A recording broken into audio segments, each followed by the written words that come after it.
I'm sorting through a pile of mail on my kitchen counter when I notice an envelope from Rosewood Manor, the swankiest wedding venue in our coastal Georgia town. Odd. I don't recall getting anything from them before. I tear open the envelope and pull out a crisp contract, the venue's gold-embossed logo glinting under the fluorescent light of my Savannah apartment. My iced tea glass pauses midair as I skim the document. There, at the bottom, is my signature, or what's supposed to be my signature, authorizing $82,000 in payments for my sister Kaylee's wedding. But it's not my handwriting.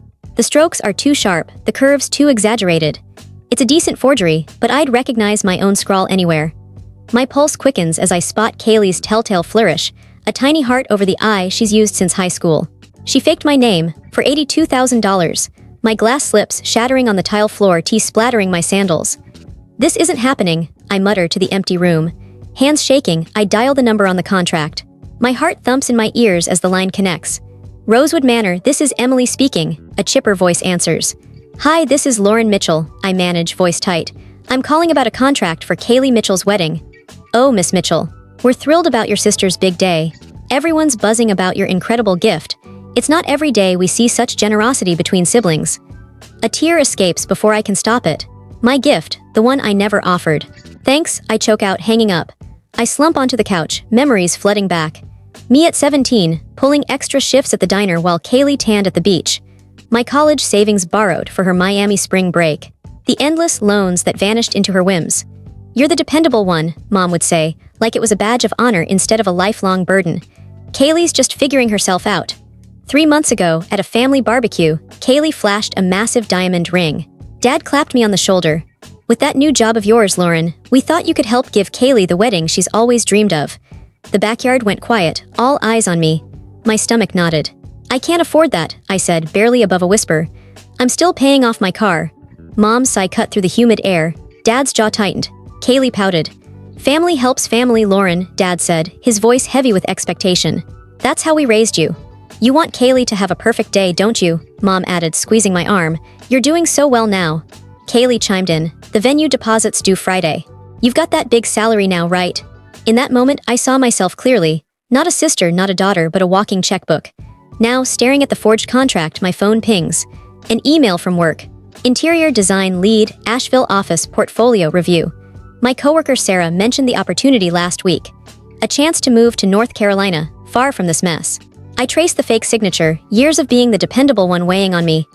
This stops now, I whisper, a spark of resolve igniting. That night, sleep evades me.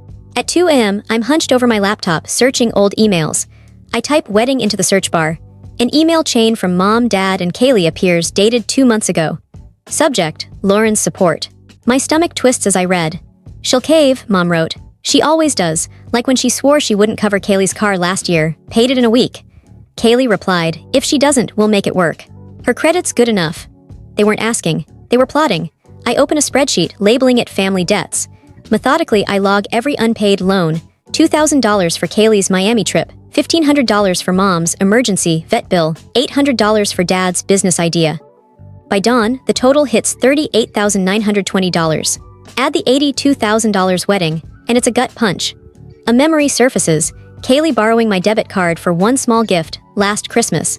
The January statement showed $2,800 in charges from boutique stores. My phone buzzes. A text from Kaylee, saw the bridal suite at Rosewood, it's gorgeous. Thinking we should add a custom chandelier. $5K extra, thoughts. Attached is a photo of her posing with a cocktail, her fiancé absent. I don't reply. Minutes later, Mom calls. Lauren, did you see Kaylee's text? The venue needs an answer on the chandelier by tomorrow. I'm not paying for a chandelier, I say, voice steadier than I feel. Mom sighs. This isn't like you, Lauren. What will people say if Kaylee's wedding looks tacky? The neighbors already know you're covering it. I never agreed to pay for anything. Family supports family, she says, her tone laced with practiced guilt. I hope you're not turning into one of those selfish types who forgets their roots. After hanging up, I check my credit score. It's dropped 35 points. A hard inquiry from Rosewood Manor and a new credit line appear. They didn't just forge my signature, they're using my credit. My phone rings again. Sarah from work. Thought about that Asheville job? She asks. The hiring manager's obsessed with your portfolio.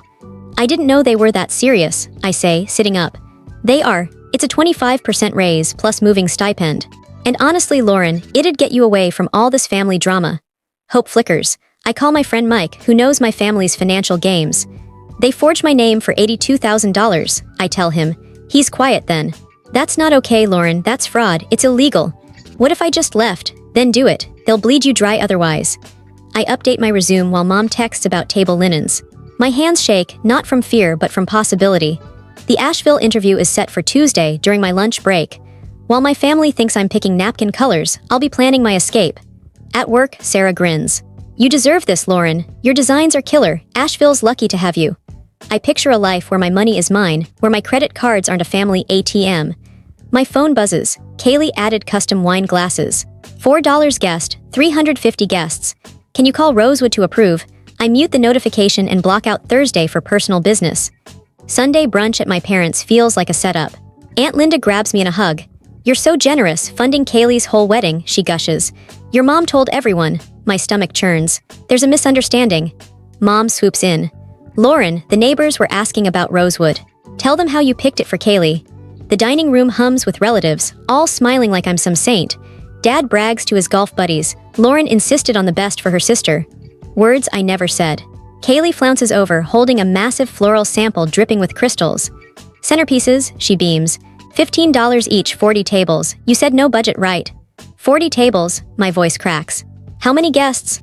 350, Mom says, flipping through her planner. Feels right for us. I escape to the porch, head spinning. Tuesday's interview can't come soon enough. During my lunch break, I sit in my car, laptop open, facing Caroline Holt, Asheville Design Studios director. Your portfolio's stunning, she says. Clean, livable spaces, not overdone. Thank you, I reply. I design for real people, not just aesthetics. What's your salary expectation? 6 months ago, I'd have stumbled. Today, I don't. Based on my experience in Asheville's market, $85,000 plus benefits. Caroline nods, impressed. That's our range, we'll be in touch. I end the call, hands steady. That week, I gather evidence, bank statements, texts where I refused to pay the forged contract. I snap photos of everything. Saturday brunch brings another surprise. The doorbell chimes, and in walks Jessica Tate, wedding planner, with a binder bursting with invoices. Lauren, so great to meet you, she says. Here are the updated charges for your approval. My approval? I take the binder, flipping through pages of excess. $12,000 for a live band, $8,000 for imported lilies, all marked L. Mitchell approval required. These seem excessive, I say, eyeing Kaylee. What's this $9,000 for a photo booth? Jessica frowns.